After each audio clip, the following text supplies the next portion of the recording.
culto, e a gente quer iniciar então a mensagem, a conversa que nós temos aqui hoje sobre este texto especial, o texto de João capítulo 18 e capítulo 19.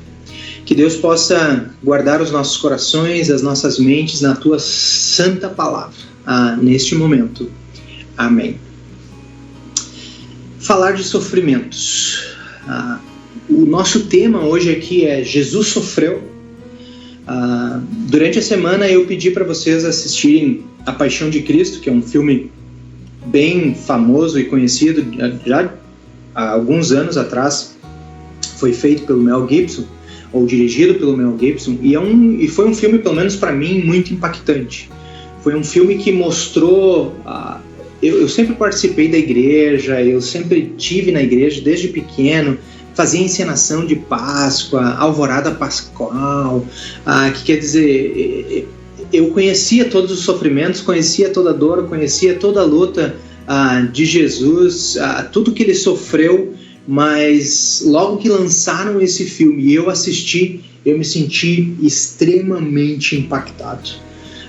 Que quer dizer, as cenas lá foram assustadoras, as chicotadas de Jesus, o sofrimento que ele teve carregando a sua cruz, e até o lugar onde ele estava, aquilo foi para mim muito impactante, porque realmente mostrou o sofrimento que Jesus estava passando naquele momento. E falar em sofrimento nos dias atuais, muitas pessoas estão sofrendo, muitas pessoas não conseguem viver isoladas, e a gente está em isolamento. Essa semana eu tive que ir para o supermercado e uma das coisas que me impactou, eu sempre ia no supermercado, sempre fui no supermercado, eu tenho um supermercado aqui na frente de casa, e o curioso que quando eu fui lá, eu fui sozinho, óbvio, né, pelas restrições sanitárias e assim por diante. Eu cheguei já no supermercado, tinha alguém medindo com uma pistolinha assim para medir a temperatura das pessoas, para ver se não tinha ninguém com febre ou algo assim entrando lá dentro. E sempre que eu vou no supermercado eu converso com alguém, eu encontro alguém, é sempre algo bem divertido, mas pela primeira vez na minha vida, e eu tenho 41 anos, eu me senti muito mal dentro do supermercado. E foi uma coisa minha, pessoal, né? Eu sei que ali não tinha ninguém com vírus, né? Aqui em Canoas tem bem poucas pessoas que tem, mas eu me senti sofrendo, eu sofri por ir ao supermercado. E muitas pessoas agora estão sofrendo, realmente estão sofrendo. Eu conversei também aqui com um casal de idosos que veio aqui ao lado, e até com os meus pais também, sobre esse isolamento de não poder ver os netos. Eles tipo, o que mais me marca agora, o que mais me judia agora é eu não poder ver os meus netos, eu não poder estar com eles, eu não poder abraçar eles. Então, realmente, a gente não gosta de sofrer, a gente não gosta de vivenciar sofrimentos, e principalmente o sofrimento sobre as coisas futuras. Se nós vamos pensar nas coisas que virão, sem saber o que vai acontecer. A gente não sabe quanto tempo vai durar essa pandemia. Existem previsões de médicos, pode ser que algumas semanas, pode ser que alguns meses. A gente não tem, a gente tem incerteza sobre o futuro. Mas uma coisa é certa, Deus vai estar sempre do nosso lado. E o nosso texto de hoje teria vários assuntos para compartilhar com vocês. No capítulo 18 a gente podia falar sobre oração, a gente podia falar sobre refúgio, podia falar sobre a proteção que temos em Jesus. Podíamos fazer uma análise de várias coisas. Eu mandei para vocês um resuminho de todos os textos aí durante essa semana, um vídeo tentativo para tentar explicar de como a gente pode pensar também na hora de organizar o nosso estudo, a nossa leitura da nossa palavra. Mas o que eu quero enfocar hoje aqui com vocês é sobre quais foram as coisas que fizeram Jesus sofrer. Muitos podem estar perguntando, ele era Deus, Jesus é Deus, ele não sofreu da mesma maneira que nós sofreríamos por ser seres humanos. Jesus era, eu sempre digo isso, né? Jesus era o único 200%, ele é 100% humano e 100% Deus, que quer dizer, ele sofreu na carne sofrimentos que nós teríamos que passar. E eu fiz algumas listas daqueles sofrimentos, daquelas coisas que realmente fizeram Jesus sofrer e qual a importância deste sofrimento, qual é a magnitude desse sofrimento de Jesus naquele específico momento. Então a gente vai começar a dar uma analisada sobre ali no capítulo 19, a partir do versículo 16, quais são as coisas que mais fizeram Jesus sofrer. E a primeira delas que eu quero compartilhar com vocês é lá no iniciozinho do capítulo 18. Apesar de eu falar que a gente viu o 19, mas eu quero compartilhar com vocês algo lá do 18. A primeira coisa que fez Jesus sofrer foi a traição de um amigo. A gente sabe, Judas era um dos discípulos de Jesus, ele era o organizador de todas as finanças de Jesus. Até tem um estudo nosso, tu vai lá nos sermões antigos da Toque de Vida, provavelmente do ano passado, tem um estudo específico, um sermão específico sobre Judas. Seria bem legal poderem assistir isso também durante a semana, mas o que fez Jesus sofrer no início ali foi a traição de um amigo, que quer dizer, o amigo dele foi lá e com um beijo traiu Jesus. E beijo é um sinal é o ósculo santo, que quer dizer é um sinal de carinho, é um sinal de aproximação. Tu não sai abraçando e beijando todo mundo. Tu geralmente faz isso com as pessoas que tu mais gosta, com as pessoas que tu ama, com as pessoas mais próximas tuas.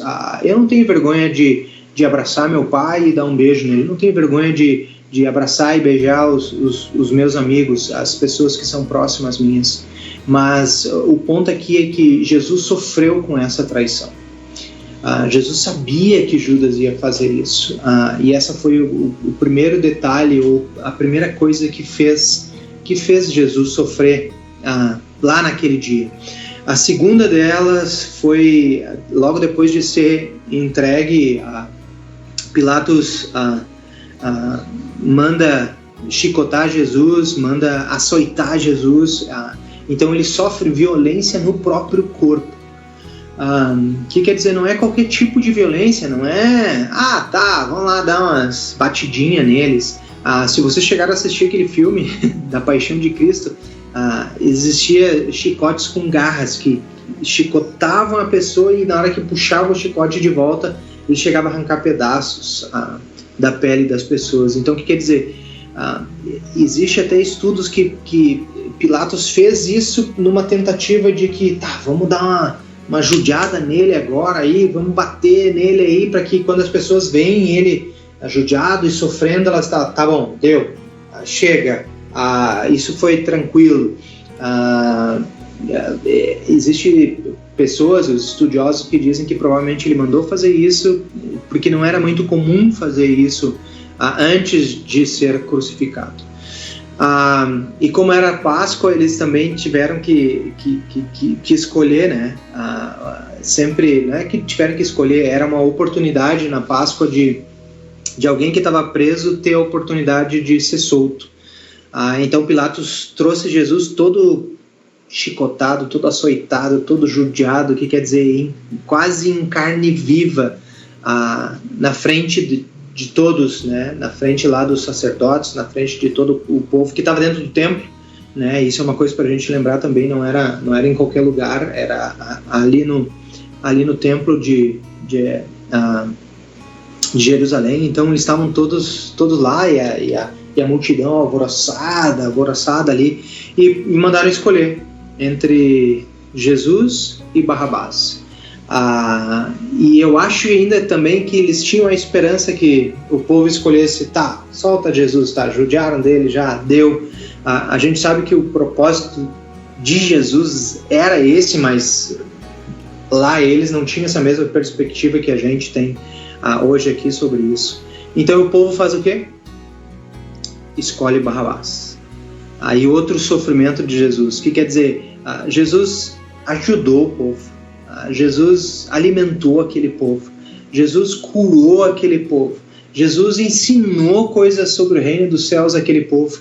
E na hora que ele precisava do povo ali um pouquinho, o que o povo fez? Solta Barrabás e deixa Jesus aí. E aí faz o que com Jesus? Crucifica ele. Então, primeiro sofrimento, a traição do amigo. Segundo sofrimento, na carne. Terceiro sofrimento, o povo escolhe Barrabás em vez de Jesus. E o quarto sofrimento, e aqui existe a gente pode até fazer uma comparação com quando Jesus falou sobre a cruz. Jesus, ele mesmo carrega a própria cruz. Isso também era uma coisa não tão comum na época, carregar sua própria cruz. Levava a pessoa até o lugar de ser crucificado e lá crucificavam a pessoa. Mas no caso de Jesus aqui não, fizeram ele carregar a cruz até o Calvário, até o Gólgota, até o lugar onde ele ia ser crucificado. Porque era uma coisa que eles pensaram e se organizaram para mostrar para a população que eles queriam mesmo judiar de Jesus, queriam que Jesus passasse vergonha mesmo, queriam que ele sofresse mesmo na pele tudo aquilo que eles achavam que Jesus merecia. Então o que ele fez? Ele carregou a própria cruz. E antes, tempos antes, se vocês vão lá nos livros de Mateus e de Lucas, lembra que as pessoas estavam perguntando: Jesus, o que a gente tem que fazer para ser seu seguidor? Qual é o que a gente mais seria necessário para a gente fazer? E Jesus disse: se você quer ser meu seguidor, negue-se a si mesmo e carregue a sua própria cruz. E aqui a gente vê Jesus carregando a cruz. E o que isso tem a ver conosco? O que isso tem a ver com a gente hoje? O que isso simbolizou, ou simboliza, ou mostra, ou ensina para a gente hoje aqui? É que Cristo Jesus carrega a sua igreja nas costas. Cristo Jesus é o cabeça da igreja, a gente sabe, mas lá na cruz é que ele carregou a sua igreja. Por quê? Porque a sua igreja, nós, eu, você, todos que estão aí nos assistindo, todas as pessoas no mundo inteiro sabem que Cristo carregou os nossos pecados. E o peso disso não é o peso só da madeira, o peso disso não é só os açoites, o peso disso é toda a ira de Deus foi carregada por Cristo Jesus. O que quer dizer? Óbvio que Deus estava irado, óbvio que Deus não gosta do pecado, óbvio que precisava alguém fazer algo em nosso lugar. E quem foi que fez isso? Foi Cristo Jesus. Cristo Jesus carregou nos seus próprios ombros o peso da sua igreja. E a sua igreja somos nós. Os templos hoje estão fechados. As igrejas, as construções estão com as portas fechadas. Mas a sua igreja somos nós. Nós estamos aí. E nós estamos sendo alimentados pela sua palavra todos os dias. Quando nós abrimos a nossa Bíblia, quando nós fazemos a nossa oração, quando nós nos conectamos com Jesus, é isso a igreja de novo sendo carregada por Cristo Jesus.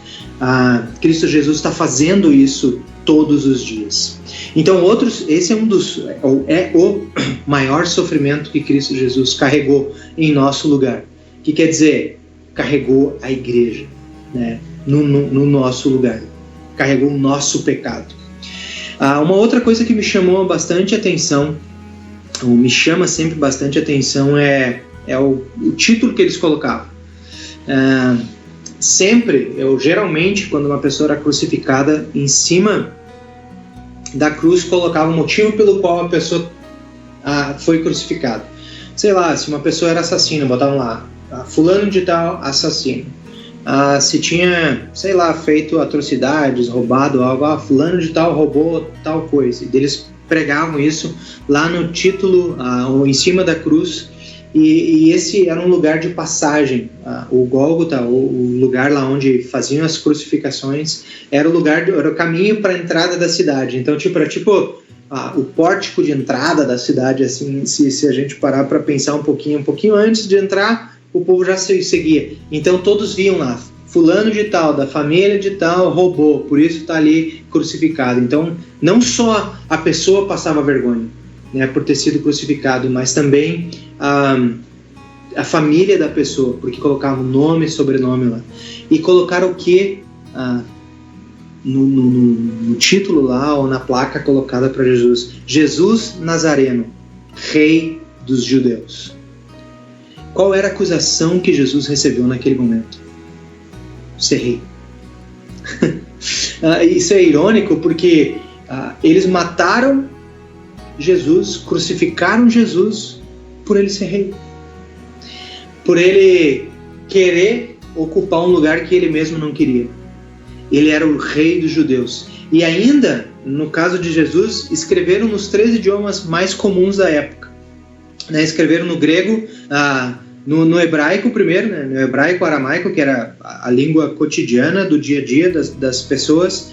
Escreveram também em latim, que era a língua dos estudiosos, e também escreveram no grego, que era a língua do comércio, né? Os comerciantes falavam em grego. Então escreveram em 3 idiomas, que quer dizer, para que todos soubessem o motivo pelo qual Cristo Jesus estava sendo crucificado. E qual era o motivo? Ser rei. Jesus, o rei dos judeus, estava ali sendo crucificado no meu lugar, no seu lugar. João dá algumas ênfases aqui ao texto que os outros evangelistas não dão, mas são detalhezinhos bem pequenos, mas mostram bastante a humanidade de João.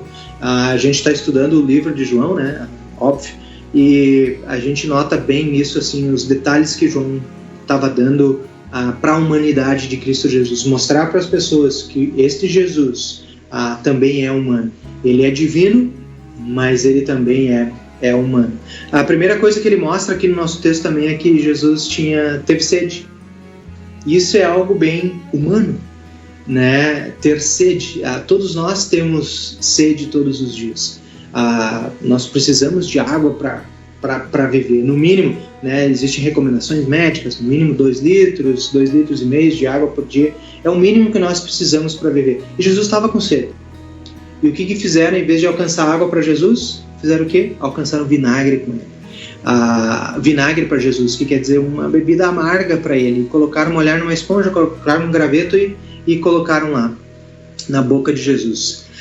Também outro detalhezinho ali do nosso texto mostra que as Marias estavam lá embaixo, né? A mãe de Jesus e as outras Marias estavam lá, e João estava lá também. E o que ele fez naquele exato momento? Ele viu o sofrimento da mãe dele, vendo seu filho sendo crucificado ali, e ele viu o discípulo amado dele, que também estava ali sofrendo. E ele fez eles se focarem entre eles. Quem está morrendo aqui hoje é Jesus, o Salvador da vida de vocês. Mas a partir de agora, cada um de vocês vai cuidar um do outro. O que quer dizer? Jesus mesmo assim, no último detalhezinho, pensou em algo importante. O que quer dizer? Para que eles não ficassem humanamente desamparados. Porque divinamente, Cristo estava cuidando deles. E depois disso ele fala algo, e com isso eu quero fechar a nossa reflexão de hoje com uma palavra incrível de Cristo Jesus. Depois disso ele viu que tudo estava completado, que toda a obra estava sendo feita, que ele já tinha sofrido e carregado o necessário para a nossa salvação. E o que ele olha? Ele olha para os céus e diz: está tudo consumado, está tudo pago. E morreu. O que isso significa para a gente, que está tudo consumado, está tudo pago? Não está só pago um pedacinho. Eu sempre, quando eu analiso esse texto, eu conto uma história que eu aprendi lá no meu estágio que eu fiz em Natal, em Rio Grande do Norte. uma história tinha um supermercado que fez uma propaganda lá. E a propaganda grande estava assim no supermercado. Em cada compra que você fizer aqui no supermercado, você ganha uma caixa de bombom.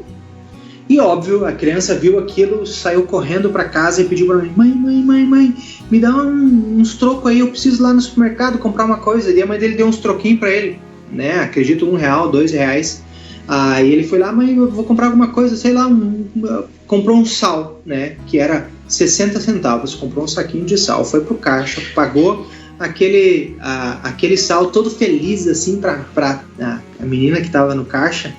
E daí ela pagou, deu troco pra ele pegou a sacolinha dele disse, onde é que tá? E ela, onde é que tá o quê? A minha caixa de bombom. E ela, como assim a caixa de bombom? Mas eu vi ali na propaganda que se tu fizer uma compra, tu ganha uma caixa de bombom. E daí ela diz assim, meu amor, tu esqueceu de ler as letrinhas miudinhas lá, os detalhezinhos da coisa. Em compras acima de R$100 ganha uma caixa de bombom. E a criança ficou toda triste, toda desanimada, porque ela tinha gastado alguns centavos só para comprar aquele quilo de sal e meio frustrada, estava saindo cabisbaixa assim da coisa. E nisso um senhor que tinha recém feito as compras disse, ei, rapazinho, vem cá. Chamou o menino dele, foi lá meio triste, baixo. Ele diz, por que tu é triste? Eu não ganhei a caixa de bombom. Daí o senhor disse para ele, não te preocupa, eu ganhei 2 caixas de bombom, toma aqui a tua. E deu uma caixa para ele ficou super feliz e saiu correndo contente do supermercado com aquela caixa de bombom. Esse exemplo mostra bem o que Cristo fez por nós. Que quer dizer, o presente estava ali, o perdão dos pecados estava ali, só tem um preço, e esse preço não foi pago por mim.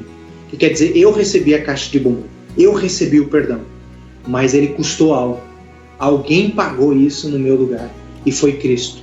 Todo o seu sofrimento, tudo que ele sofreu na cruz, tudo que ele passou na cruz, foi para dar-me, para mim, o perdão. Que quer dizer, a minha caixa de bombom, a minha felicidade, o meu perdão, a certeza que eu tenho Cristo Jesus, não importa aonde eu for, eu sempre vou ter o perdão dos pecados. Hoje aqui, mesmo online, longe uns dos outros, nós recebemos o perdão. Porque Cristo Jesus está aqui comigo. Cristo Jesus está aí com vocês, no lar de vocês, na casa de vocês, aonde vocês estão nesse momento tão turbulento. E Ele está trazendo o que aos nossos lares? O perdão. O perdão que nós repetidamente falamos, anunciamos, foi pago por Cristo Jesus. E Ele disse assim, está tudo completado, está consumado. Isso significa que Ele não diz assim, está mais ou menos, agora tu vai ter que fazer uma parte, e o resto deixa que eu faço. Não, Ele fez tudo. Ele pagou tudo. Então a fé que nós temos no nosso coração nos dá esse perdão dos pecados que nós temos em Cristo Jesus. Essa certeza da salvação. Os sofrimentos de Cristo Jesus nos trouxeram o perdão. Os sofrimentos de Cristo Jesus nos trouxeram a vida eterna. Então, se não fosse esses sofrimentos de Cristo Jesus, o que aconteceria? Nós é que sofreríamos. Nós sabemos disso. Aqueles que têm perdão vão para o céu. E aqueles que não têm o perdão de Cristo Jesus vão para a Bíblia mesmo diz, para o tormento eterno, para o sofrimento eterno. Então, graças ao sofrimento de Cristo Jesus, eu sou liberado deste sofrimento eterno. E agora eu posso ter a certeza da salvação em Cristo Jesus e de estar com Ele lá no céu. A gente sempre diz, o Jaio ainda não, eu sou salvo, eu tenho a salvação, mas eu ainda não estou no céu. Mas essa certeza é certa e é nos dada por Cristo Jesus. Então, para hoje os sofrimentos de Cristo Jesus nos trouxeram o quê? A salvação. Que Deus possa nos guardar nesta santa palavra em Cristo Jesus, hoje e sempre.